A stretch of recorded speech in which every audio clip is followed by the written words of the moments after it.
Wakil Presiden Yusuf Kala menilai tepat langkah relawan Jokowi yang melaporkan Wakil Ketua DPR Fahri Hamzah ke Bareskrim Polri. Fahri dilaporkan karena diduga melakukan penghasutan dan makar terhadap pemerintah dalam pidato pada aksi 4 November lalu. Menurut Yusuf Kala, semua pihak yang merasa dirugikan oleh orang lain sebaiknya menempuh jalur hukum. Karena itu JK mengapresiasi langkah relawan Jokowi yang melaporkan Fahri Hamzah karena diduga memprovokasi massa untuk menjatuhkan presiden. JK menyerahkan sepenuhnya kepada kepolisian mengenai layak atau tidaknya kasus ini diproses, sekaligus meminta masyarakat jika dirugikan sebaiknya melaporkan kepada pihak kepolisian. Hari asuransi yang pada hari ini kita laksanakan. Ya ini baguslah daripada langsung berkonflik, saling pukul. Kalau lebih baiklah lewat baguslah tuh. Justru itu anjuran pemerintah, jalur hukum. Nanti kalau kepolisian yang memastikan. Dua wakil ketua DPR, Fahri Hamzah dan Fadlizon, dilaporkan ke Mahkamah Kehormatan Dewan. Keduanya diduga melanggar etik DPR saat ikut dalam unjuk rasa 4 November 2016 di depan Istana Merdeka, Jakarta. Sekretariat Nasional Komite Penegakan Pro Justice atau KPPJ melaporkan Wakil Ketua DPR Fahri Hamzah dan Fadlizon ke Mahkamah Kehormatan Dewan DPR RI. Kedua wakil ketua DPR ini diduga melanggar etik DPR karena yang bersangkutan diduga menyampaikan pernyataan yang bersifat menghasut pada saat aksi damai 4 November di depan Istana Merdeka, Jakarta. KPPJ menyertakan bukti rekaman video orasi Fahri Hamzah dan Fadlizon pada saat aksi damai 4 November di depan Istana Merdeka, Jakarta. Koordinator Advokat KPPJ Vincent Mandropa menyatakan sebagai pimpinan DPR seharusnya Fahri Hamzah dan Fadlizon mengedepankan kepentingan semua golongan masyarakat. Namun dua pimpinan DPR tersebut diduga menyampaikan orasi yang terkesan memanaskan suasana yang bersifat menghasut. Kita melihat ada unsur ini dugaan unsur penghasutan kepada massa, kemudian himbauan untuk makar. Dan memang ini terkesan ditunggangi, ini terkesan ya. Jadi oleh karena itu sebagai wakil rakyat, apalagi pada orasinya dia menyampaikan sebagai pimpinan DPR. Atas tindakan tersebut Fahri Hamzah dan Fadlizon diduga melanggar etik yang harus diproses oleh MKD. Menanggapi laporan yang diduga pelanggaran etik, Fadlizon membantah dirinya dan Fahri Hamzah melanggar etik saat menghadiri aksi damai 4 November. Ya, saya sudah mendengar ada laporan seperti itu. Saya kira ini hal yang biasa saja ya. Tapi saya nyatakan di sini bahwa tidak ada pelanggaran konstitusi, pelanggaran undang-undang, maupun pelanggaran etika yang saya langgar. Begitu juga dengan saudara Fahri Hamzah dan juga sejumlah anggota DPR lain yang hadir di dalam aksi bela Islam pada tanggal 4 November yang lalu. MKD yang bertugas menjaga kehormatan DPR berwenang menindaklanjuti kasus dugaan pelanggaran etik yang dilaporkan masyarakat. Dugaan pelanggaran etik dapat dibuktikan kalau MKD itu sendiri telah menindaklanjuti laporan dan mengkajinya. Tim Liputan Metro TV. Badan Pengawasan Obat dan Makanan BPOM bersama Balai Besar Pengawasan Obat dan Makanan BBPOM Manado, Sulawesi Utara memusnahkan berbagai jenis dan merek obat dan makanan ilegal. Berbagai jenis dan merek obat dan makanan dengan nilai ekonomi sebesar 202 juta rupiah dimusnahkan dengan cara dibakar. Kepala BPOM RI Penny Lukito mengatakan BPOM selalu mengevaluasi obat-obatan dan makanan yang beredar di masyarakat melalui operasi pengawasan maupun operasi gabungan dengan instansi terkait. Sehingga jika ada obat-obatan dan makanan yang tidak memiliki izin edar, berarti tidak memenuhi syarat dan melanggar ketentuan. Saat ini BPOM RI telah melakukan MOU dengan Kejaksaan dan Kepolisian sehingga pihak produsen yang memproduksi obat maupun makanan yang tidak memenuhi standar dan tidak berizin akan dikenai sanksi administrasi hingga sanksi pidana.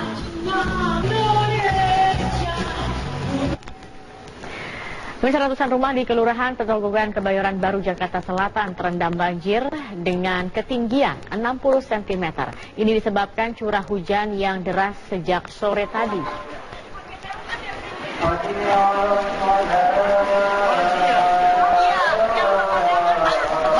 Banjir di permukiman warga ini terjadi sejak sore tadi. Meski ketinggian air mulai menyurut, namun banjir masih mengganggu aktivitas warga sekitar.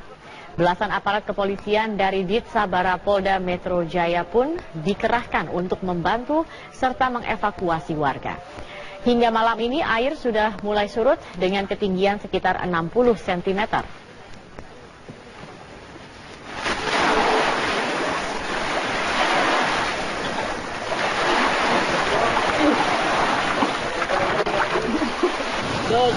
Hujan yang mengguyur wilayah Jakarta pada Jumat sore juga menyebabkan genangan air dengan varian ketinggian dari belasan hingga 50 cm.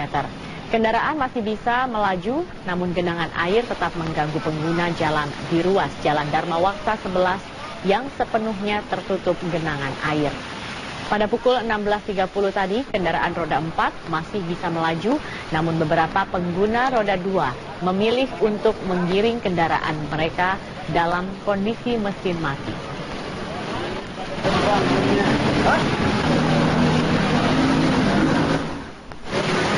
Selain Dharma Wangsa dan Kemang, daerah Gandaria Jakarta Selatan juga digenangi air dengan ketinggian 30 hingga 50 cm. Genangan air di sekitar ruas Jalan Iskandar Muda membuat beberapa kendaraan roda 2 dan juga roda 4 mogok.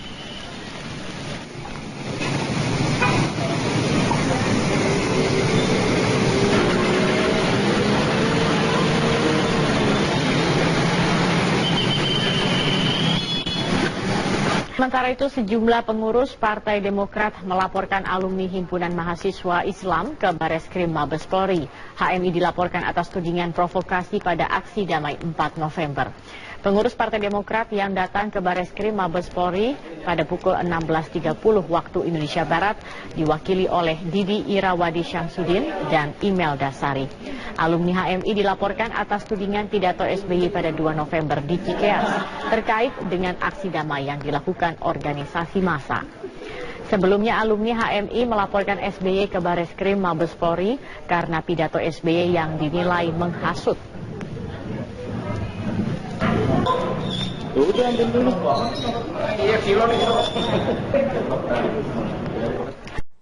Terpilihnya Donald Trump sebagai Presiden ke-45 Amerika Serikat mengundang komentar dari seluruh pihak termasuk wakil rakyat. Wakil Ketua DPR Fadlizon meyakini Donald Trump tidak akan menyingkirkan kaum imigran dan muslim di negara Paman Sam. Selain itu, Fadlizon juga yakin hubungan Indonesia-Amerika Serikat makin membaik.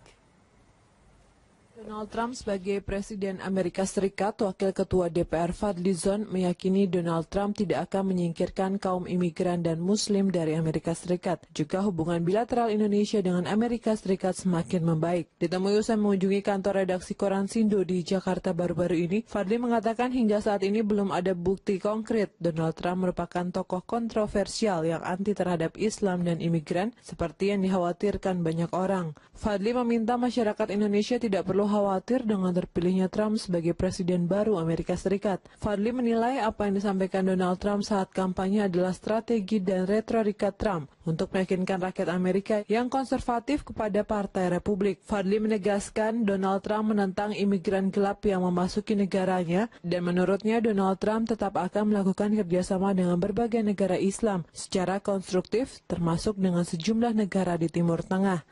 Saya termasuk yang berpendapat bahwa itu adalah bagian dari retorik kampanye karena tidak mungkin dilakukan satu usaha yang diskriminatif, segregatif dari seorang presiden Amerika di negara demokrasi gitu ya, termasuk kepada para imigran. Untuk itu Fadli mengatakan kemenangan Donald Trump adalah sinyal positif bagi Indonesia karena orientasi hubungan kerjasama Indonesia dan Amerika Serikat ke depan lebih mengutamakan pengembangan sektor usaha.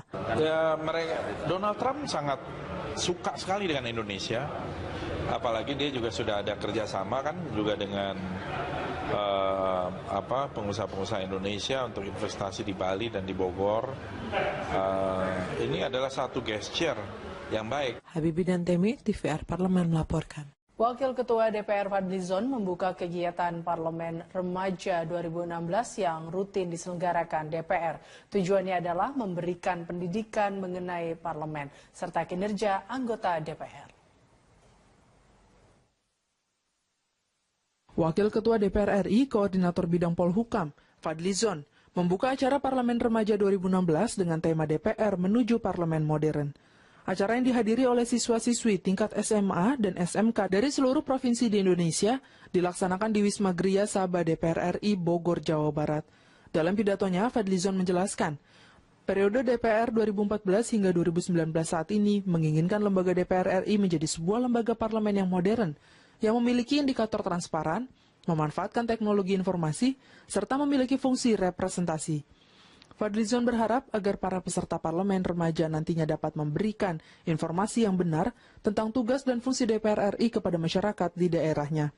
Dengan diadakannya orientasi parlemen remaja ini menurut saya akan melahirkan kader-kader yang mengerti tentang tugas-tugas parlemen dan mudah-mudahan mereka ke depan juga bisa ikut di dalam politik dan dari pengenalan awal terhadap fungsi dan kerja dari DPR itu akan jauh lebih bagus gitu.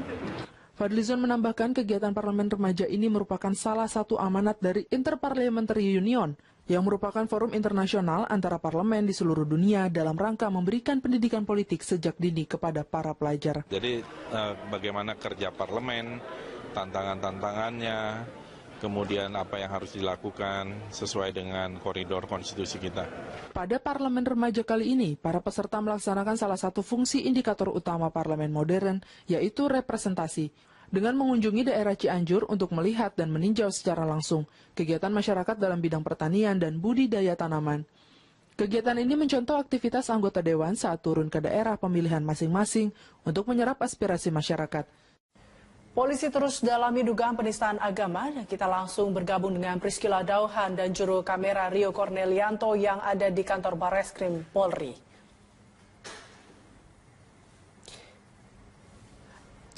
Priscilla, siapa sajakah yang diperiksa Barreskrim hari ini?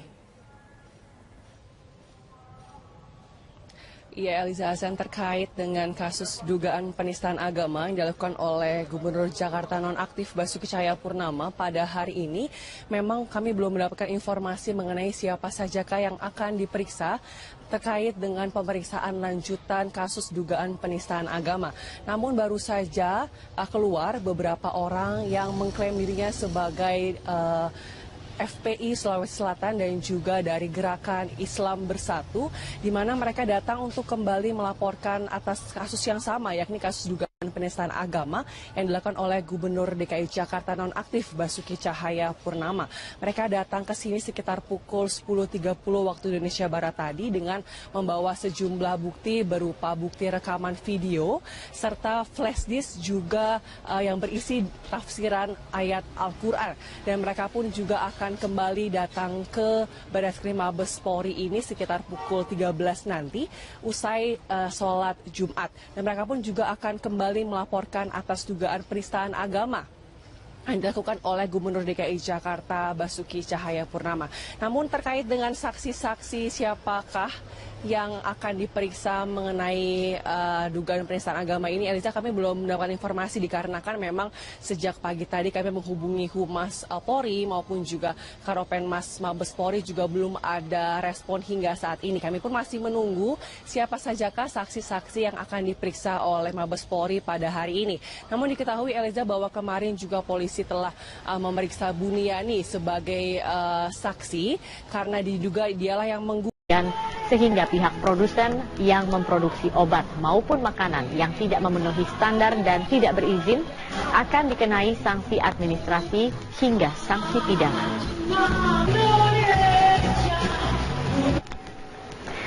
Ratusan rumah di Kelurahan Petogogan, Kebayoran Baru, Jakarta Selatan terendam banjir dengan ketinggian 60 cm. Ini disebabkan curah hujan yang deras sejak sore tadi.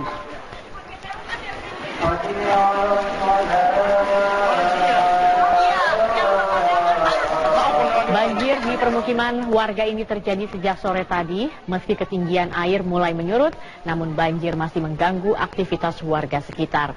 Belasan aparat kepolisian dari Ditsabara Polda Metro Jaya pun dikerahkan untuk membantu serta mengevakuasi warga. Hingga malam ini air sudah mulai surut dengan ketinggian sekitar 60 cm.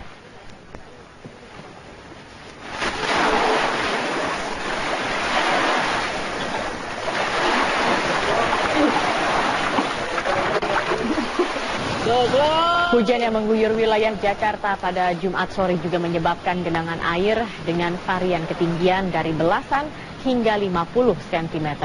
Kendaraan masih bisa melaju, namun genangan air tetap mengganggu pengguna jalan di ruas Jalan Dharma Wangsa 11 yang sepenuhnya tertutup genangan air. Pada pukul 16.30 tadi, kendaraan roda 4 masih bisa melaju, namun beberapa pengguna roda 2 memilih untuk menggiring kendaraan mereka dalam kondisi mesin mati.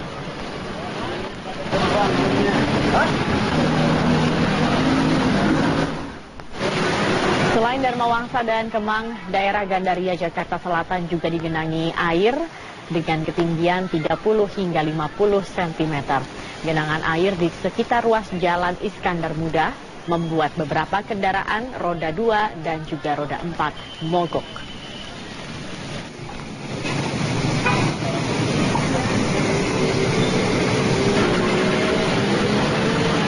Wakil Presiden Yusuf Kala menilai tepat langkah relawan Jokowi yang melaporkan Wakil Ketua DPR Fahri Hamzah ke Bareskrim Polri. Fahri dilaporkan karena diduga melakukan penghasutan dan makar terhadap pemerintah dalam pidato pada aksi 4 November lalu.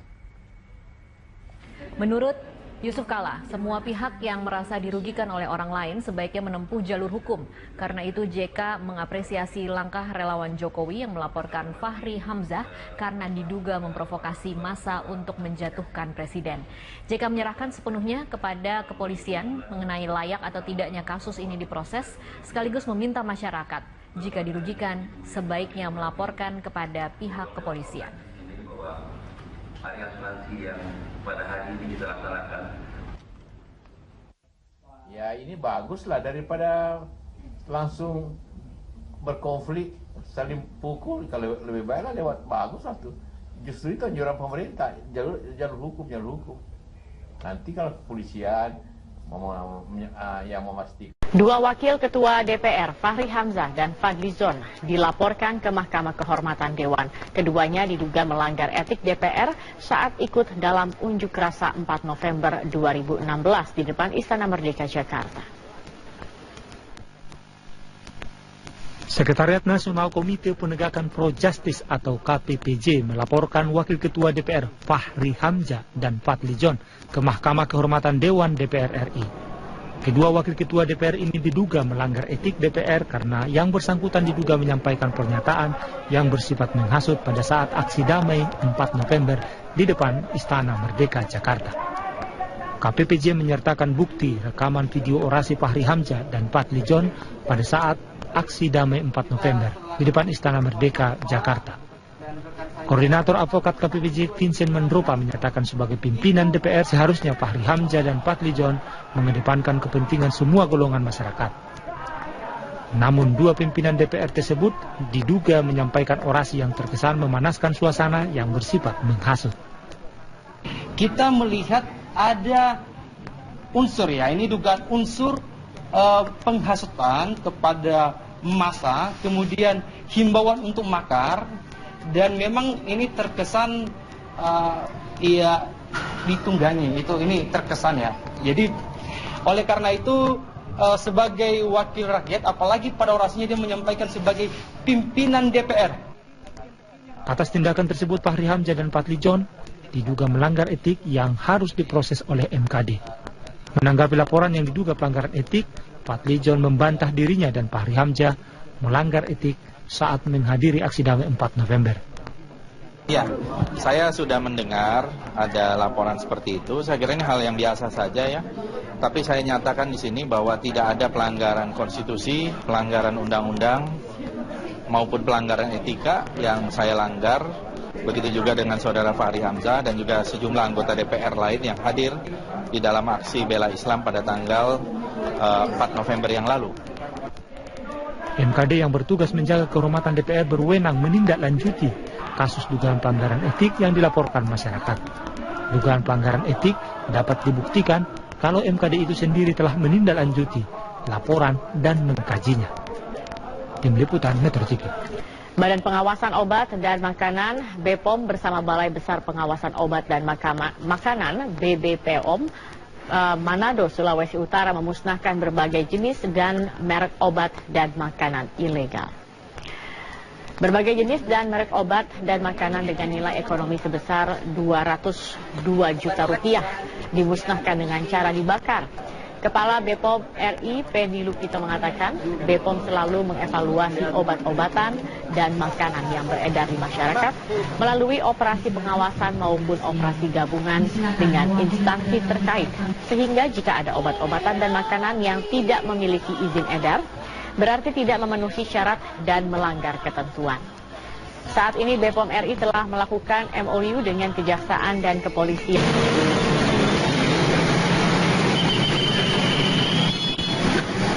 Sementara itu, sejumlah pengurus Partai Demokrat melaporkan alumni Himpunan Mahasiswa Islam ke Bareskrim Mabes Polri. HMI dilaporkan atas tudingan provokasi pada aksi damai 4 November. Pengurus Partai Demokrat yang datang ke Bareskrim Mabes Polri pada pukul 16.30 waktu Indonesia Barat diwakili oleh Didi Irawadi Syamsuddin dan Imelda Sari. Alumni HMI dilaporkan atas tudingan pidato SBY pada 2 November di Cikeas terkait dengan aksi damai yang dilakukan organisasi massa. Sebelumnya alumni HMI melaporkan SBY ke Bareskrim Mabes Polri karena pidato SBY yang dinilai menghasut.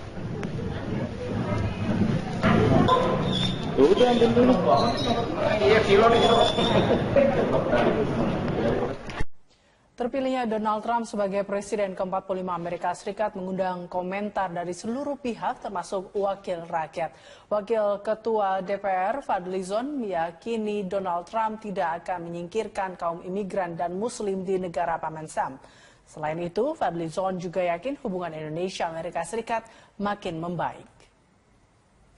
Donald Trump sebagai Presiden Amerika Serikat, Wakil Ketua DPR Fadly Zon meyakini Donald Trump tidak akan menyingkirkan kaum imigran dan Muslim dari Amerika Serikat. Juga hubungan bilateral Indonesia dengan Amerika Serikat semakin membaik. Ditemui usai mengunjungi kantor redaksi Koran Sindo di Jakarta baru-baru ini, Fadly mengatakan hingga saat ini belum ada bukti konkret Donald Trump merupakan tokoh kontroversial yang anti terhadap Islam dan imigran seperti yang dikhawatirkan banyak orang. Fadly meminta masyarakat Indonesia tidak perlu khawatir dengan terpilihnya Trump sebagai Presiden baru Amerika Serikat. Fadly menilai apa yang disampaikan Donald Trump saat kampanye adalah strategi dan retorika Trump untuk meyakinkan rakyat Amerika yang konservatif kepada Partai Republik. Fadly menegaskan Donald Trump menentang imigran gelap yang memasuki negaranya dan menurutnya Donald Trump tetap akan melakukan kerjasama dengan berbagai negara Islam secara konstruktif termasuk dengan sejumlah negara di Timur Tengah. Saya termasuk yang berpendapat bahwa itu adalah bagian dari retorik kampanye karena tidak mungkin dilakukan satu usaha yang diskriminatif, segregatif dari seorang presiden Amerika di negara demokrasi gitu ya. Termasuk kepada para imigran. Untuk itu Fadly mengatakan kemenangan Donald Trump adalah sinyal positif bagi Indonesia karena orientasi hubungan kerjasama Indonesia dan Amerika Serikat ke depan lebih mengutamakan pengembangan sektor usaha. Ya, Donald Trump sangat suka sekali dengan Indonesia, apalagi dia juga sudah ada kerjasama kan juga dengan pengusaha-pengusaha Indonesia untuk investasi di Bali dan di Bogor. Ini adalah satu gesture yang baik. Habibie dan Temi, TVR Parlemen melaporkan. Wakil Ketua DPR Fadly Zon membuka kegiatan Parlemen Remaja 2016 yang rutin diselenggarakan DPR. Tujuannya adalah memberikan pendidikan mengenai parlemen serta kinerja anggota DPR. Wakil Ketua DPR RI, Koordinator Bidang Polhukam, Fadly Zon, membuka acara Parlemen Remaja 2016 dengan tema DPR menuju Parlemen Modern. Acara yang dihadiri oleh siswa-siswi tingkat SMA dan SMK dari seluruh provinsi di Indonesia dilaksanakan di Wisma Gria Sabah DPR RI Bogor, Jawa Barat. Dalam pidatonya, Fadly Zon menjelaskan, periode DPR 2014 hingga 2019 saat ini menginginkan lembaga DPR RI menjadi sebuah lembaga parlemen yang modern, yang memiliki indikator transparan, memanfaatkan teknologi informasi, serta memiliki fungsi representasi. Fadlizon berharap agar para peserta parlemen remaja nantinya dapat memberikan informasi yang benar tentang tugas dan fungsi DPR RI kepada masyarakat di daerahnya. Dengan diadakannya orientasi parlemen remaja ini menurut saya akan melahirkan kader-kader yang mengerti tentang tugas-tugas parlemen dan mudah-mudahan mereka ke depan juga bisa ikut di dalam politik dan dari pengenalan awal terhadap fungsi dan